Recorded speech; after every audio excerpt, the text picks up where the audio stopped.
நாளைக்கான வீடியோ தாங்க வந்திருக்கு. வீடியோ வந்து சூப்பராக இருந்துச்சு அப்படின்னு தாங்க சொல்லணும். அதாவது நம்ம அன்புவோட அம்மா வந்து மாஸ் பண்ணிட்டாங்க அப்படின்னு தாங்க சொல்லணும். அதெல்லாம் பார்க்கறதுக்கு நம்ம சேனலை மட்டும் மறக்காமல் லைக் அண்ட் சப்ஸ்கிரைப் மட்டும் பண்ணிடுங்க. ஃபஸ்ட்டு எடுத்தோடனே சீதா, அன்பு, அதுக்கடுத்து அஞ்சலி 3 பேர் பேசிக்கிட்டு இருக்கிற மாதிரி தான் காட்டிக்கிட்டு இருக்காங்க. நம்ம சீதா வந்து சொல்கிறாங்க, நீங்களாவது பரவாயில்ல 2 பேர் இருக்கீங்க, அதுவும் உங்கள் கூட துணைக்கு நான் வேறு இருக்கேன். ஆனால் நான் கல்யாணம் முடிச்சு வந்த புதுசில் நான் மட்டும்தான் இருந்தேன், எனக்குன்னு துணைக்கு யாருமே கிடையாது. ஒரு ராத்திரி ஃபுல்லாக நான் வந்து இங்கே நின்றுக்கிட்டே இருந்தேன் அப்படிங்கிற மாதிரி சொல்கிறாங்க. உடனே அன்பு வந்து கேட்காங்க, அப்படியா அதுக்கடுத்து என்ன பண்ணாங்க அப்படிங்கிற மாதிரி கேட்காங்க. அதுக்கடுத்து எப்படியோ நான் சண்டை போட்டு தான் உள்ளே போனேன், அது மாதிரி தான் உங்களே இருக்க சொல்கிறேன். நீங்களும் வெயிட் பண்ணிங்கன்னா கண்டிப்பாக ஏதாவது ஒரு வாய்ப்பு கிடைக்கும், அந்த வீட்டுக்குள்ளே போகலாம். இப்போயே நீங்கள் கிளம்பி போனீங்கன்னா இந்த வீட்டுக்கும் உங்களுக்கும் உள்ள ஒரு பந்தம் வந்து வேரோட முடிஞ்சிடும். அதனால் கொஞ்சம் வெயிட் பண்ணுங்கள் அப்படிங்கிற மாதிரி சொல்கிறாங்க.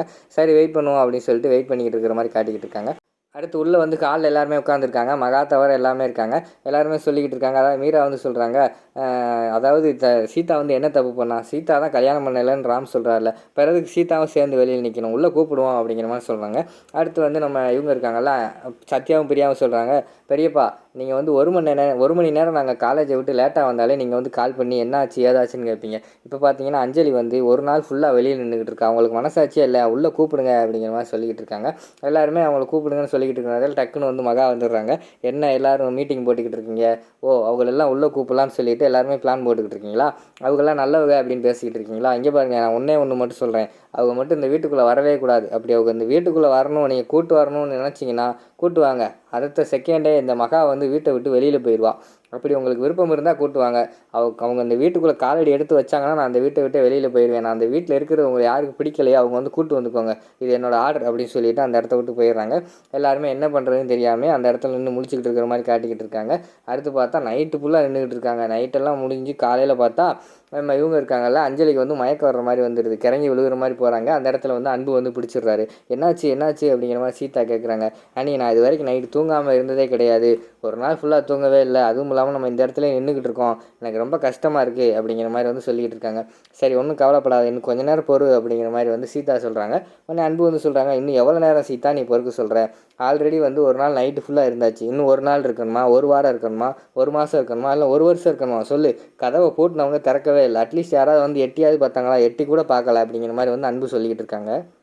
உடனே சீதா வந்து கொஞ்சம் வெயிட் பண்ணலாம் அன்பு அப்படிங்கிற மாதிரி சொல்கிறாங்க. இனிமேல் அவங்க வருவாங்கன்னு எனக்கு நம்பிக்கை இல்லை, அஞ்சலிக்கு வேலை உடம்பு சரியில்லாமல் போச்சு, நாங்கள் உடனே கிளம்புறோம், அது மட்டும் இல்லாமல் நீ இந்த வீட்டில் நின்னேன்னா இந்த வீட்டுக்குள்ளே போகிறவ அஞ்சலிக்கு என்ன வீடு இல்லையா, நான் இல்லையா, நான் கொண்டு போய் காப்பாற்றிக்கிறேன் அப்படிங்கிற மாதிரி வந்து அன்பு சொல்கிறாங்க. அன்பு இன்னும் ஒரு 10 நிமிஷம் மட்டும் வெயிட் பண்ணுங்கள், நான் போய் கதவை தட்டி என்ன ஏதுன்னு மட்டும் அவங்கள்ட்ட கேட்டு வரேன் அப்படிங்கிற மாதிரி சொல்லிவிட்டு சீதா வந்து கதவை தட்ட போகிறாங்க. கதவை தட்டி சீதா வந்து கெஞ்சுற மாதிரி காட்டுறாங்க. கதவை தட்டிட்டு, பாஸ் எங்கே பாஸ் இருக்கீங்க, வாங்க பாஸ், உங்கள் தங்கச்சி வெளியில் நிற்கிறா, உங்கள் ஒய்ஃப் வெளியில் நிற்கிறா, உங்களுக்கு இறக்க மனசே இல்லையா, வந்து எங்களை உள்ளே கூப்பிடுங்க பாஸ், மாமா என்ன பண்ணுறீங்க, வாங்க யாராவது கதவை தரங்க, நாங்கள் வெயிட் பண்ணிக்கிட்டு இருக்கோம் வெளியில், வாங்க வாங்க அப்படின்னு சொல்லிட்டு கதறிக்கிட்டே இருக்காங்க. எல்லாருமே வந்து அந்த காலில் தான் இருக்காங்க. எல்லாருமே கேட்டுக்கிட்டே இருக்காங்க. ஆனால் யாருமே எந்த ரியாக்ஷனும் பண்ணலை. கடைசியில் பார்த்தா மீராவும் கூப்பிட்றாங்க, அக்கா வாங்கக்கா நீங்களா கதவை தரேங்க்கா அப்படிங்கிற மாதிரி சொல்லிக்கிட்டு இருக்காங்க. யாருமே ரியாக்ஷன் பண்ணுற மாதிரி தெரியல. சரி அன்பு வந்து சொல்கிறாங்க, இனிமேல் அவங்க வர்ற மாதிரி தெரியல அஞ்சலி, வா நம்ம கிளம்பலாம் அப்படின்னு சொல்லிட்டு அவங்க வந்து அந்த இடத்த விட்டு கேட்டுக்கிட்டு போகிறாங்க. கேட்டுக்கிட்டு போனோடனே ஒரு ஆட்டோ வருது. ஆட்டோக்குள்ளே யார் வருதுன்னு பார்த்தா நம்ம தீபாக்கா இருக்காங்கல்ல, அவங்க தான் நம்ம அன்புவோட அம்மா வராங்க. அவங்க பேர் வந்து செகப்பி, அவங்க வந்து வராங்க. அந்த உடனே டேய் மகனே என்னடா பண்ணியிருக்க அப்படிங்கிற மாதிரி கேட்காங்க. உடனே அம்மா சாரிம்மா உனக்கு தெரியாமல் கல்யாணம் பண்ணிட்டேன் அப்படிங்கிற மாதிரி சொல்கிறாங்க. டேய் என்னடா இப்படி பண்ணிட்ட, என்கிட்ட லவ் பண்ண தைரியம் இருந்த உனக்கு அம்மா கிட்ட சொல்லக்கூடாதா, என்கிட்ட சொல்லியிருந்தால் உனக்கு ஜாமுன்னு கல்யாணம் எடுத்திருப்பேன்ல, ஊரில் எல்லாத்தையும் கூப்பிட்டு பத்திரிக்கை வச்சு எல்லாத்தையும் சொல்லி கெடா வெட்டி சாப்பாடு போட்டு பயங்கரமாக உனக்கு வந்து கல்யாணம் பண்ணணும்னு நினச்சிக்கிட்டு இருந்தேன், நீ இப்படி கல்யாணம் பண்ணிட்டீங்களா அப்படிங்கிற மாதிரி சொல்லிக்கிட்டு இருக்காங்க. அம்மா சாரிம்மா சந்தர்ப்ப சூழ்நிலை அப்படி ஆயிடுச்சு அப்படிங்கிற மாதிரி அவங்க பேசிக்கிட்டு இருக்காங்க. அந்த நேரத்தில் அங்கிட்ட வந்து சீதா வந்துடுறாங்க. பெரியம்மா நீங்கள் எப்போ வந்தீங்க அப்படிங்கிற மாதிரி கேட்காங்க.